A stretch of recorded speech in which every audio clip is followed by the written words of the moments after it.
auntie, and our auntie's the talent for the night. Make sure you get this little girl to sing.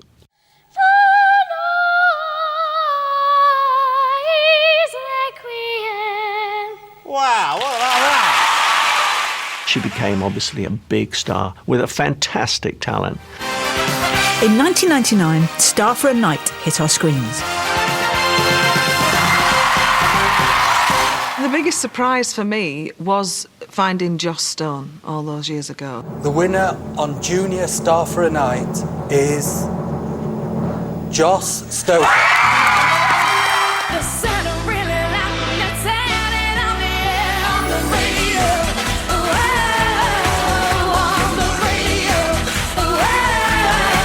She just looked down that camera lens and sold a Donna Summer classic in a fantastic sparkly jeans, because that's all she was worried about, was keeping the jeans.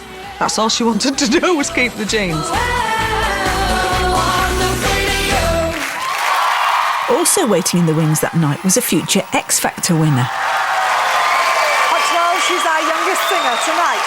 From North London, here's Alexandra Burke. I remember going in and surprising her in her school. My whole school knew about it and kept it away from me, which was, I can't believe how they kept that secret away from me. And I remember when she walks into my music class, surprises me in front of all my friends. Oh my God! And she just screamed the place down and ran around the classroom like a whirling dervish. I'm telling you right now, I was the most popular girl in school and I loved it. I loved the attention. Although she didn't win, Star for a Night did offer Alexandra her very first glimpse of stardom. She was owning that stage, even at that high. Thank God I wasn't that girl who, because I didn't win, got really depressed, got so sad and didn't want to sing anymore. But some kids could be like that. It's down to the parents to keep the kids strong and show them that when one door closes, another door will open. The new millennium brought a new wave of talent shows, inviting record numbers of auditionees the chance to realise their dreams. Well, everyone except the kids. Age limits had been set and child stars were no longer in demand. The X Factor for me was a very grown-up playground. It isn't just about being on television, it's about selling albums and it's about selling out tours and it's about going on the road and it's life-changing. Your winner, Shane Ward! That's a very adult experience. But in 2007, the makers of Britain's Got Talent decided the time was right to bring back the cute factor.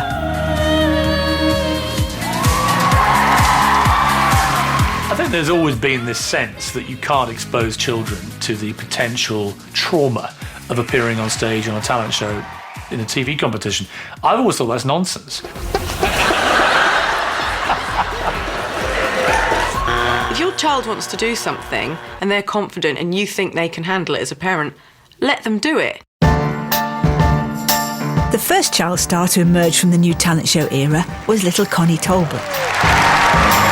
I saw it on an advert after X Factor and it said any age, so I thought I'd like to go on that.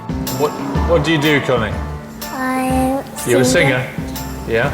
I came home from work and then the form was there and a picture and I was like, what's happening, what's going on? And she's like, she's entering Britain's Got Talent, and I was like, oh, I don't know whether that's a good idea. She came out with a lisp and said she was going to sing, and I'm thinking, oh God, I hope this goes well, because this is going to be awful for her.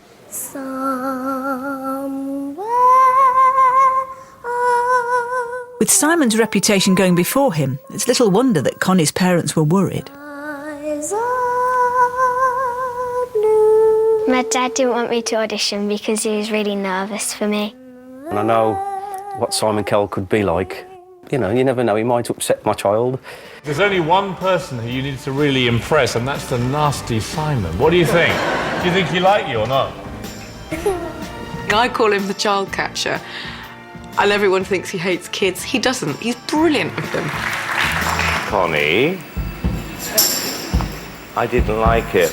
I was nervous when he said he didn't like it. I thought, oh, please don't say anything nasty to her. I loved it. I was like, oh, thank God for that. I just adore you. She was absolutely note perfect. And that's why I like having kids on the show. I think Simon's a softie inside. Paul Potts! She didn't win the show, but she's hugely successful and still a lovely girl with teeth now, I hear.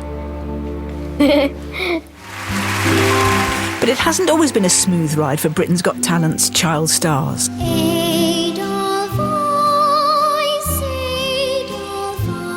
In 2009, 10-year-old Holly Steele showed that talent shows can still be a daunting place for performers of any age. Holly Steele had a beautiful voice. She was a sweet, sweet girl, and she warranted her place in the Britain's Got Talent finals.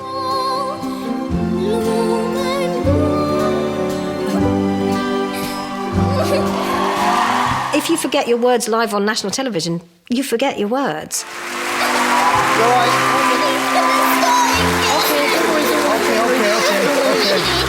Okay, that's all right, Pat. That was one of those awful moments where I know the producers are screaming in Ant and Dec's ears, she can't sing it again, she can't sing it again. I knew that if we had to sing again, we were going to be late going into the news, which you're not allowed to do. So I waited to the last second. I went, yeah, she could sing again. And once I'd said it on live TV, they had no choice. Holly, I don't care how we find it, but we will find the time somewhere, OK? Right? You know, the reality is children cry all the time. Crying is part of life. Adults cry too, particularly in talent shows. So, you know, I don't see that as a reason not to put children on television.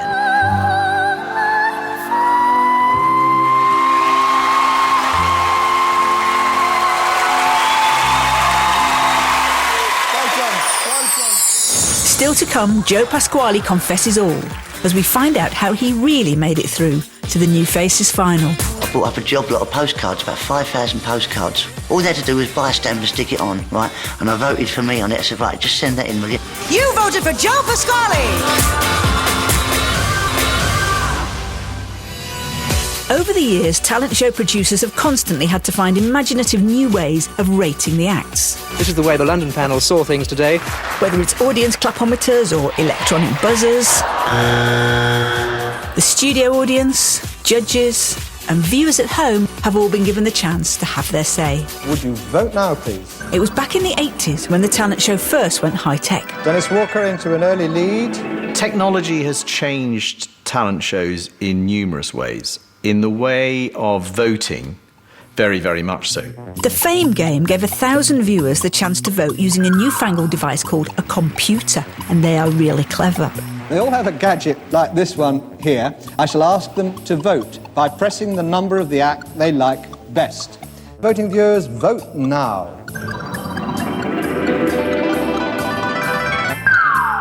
And 747 overwhelming winners this week. Meanwhile, another piece of technology allowed the audience to give unwanted acts the elbow. When our voting viewers have seen enough, they simply press button 1, and this makes the electronic hook go out like you see on your screen and drags off that comedian. The public love that kind of instant decision making. Is that the hook coming out? It'll make a mess of my hair. I stopped you. We'd be howling as kids, my brother and I, at home at these comedians who were being dragged on and off the stage. Goodbye. In fact, the Shepherd's Crook harked back to an earlier talent show tradition. In the old days of Variety, there was a hook on the side of stage, and the audience would respond to the act, and if they didn't like it, a shepherd's crook hook would come on stage and pull them off the stage. Sadly, the Fame game itself got the Shepherd's Hook treatment in 1985 and was replaced the following year by a revamped New Faces and yet more fancy gadgetry. Spaghetti Junction. There was a contraption on stage called Spaghetti Junction. Marty would say, press your buzzers now, and on each of the seats there was a buzzer. As you can see, the names of the 6 acts that have been on the show this evening are in the stars down by the side of the board. Each name is linked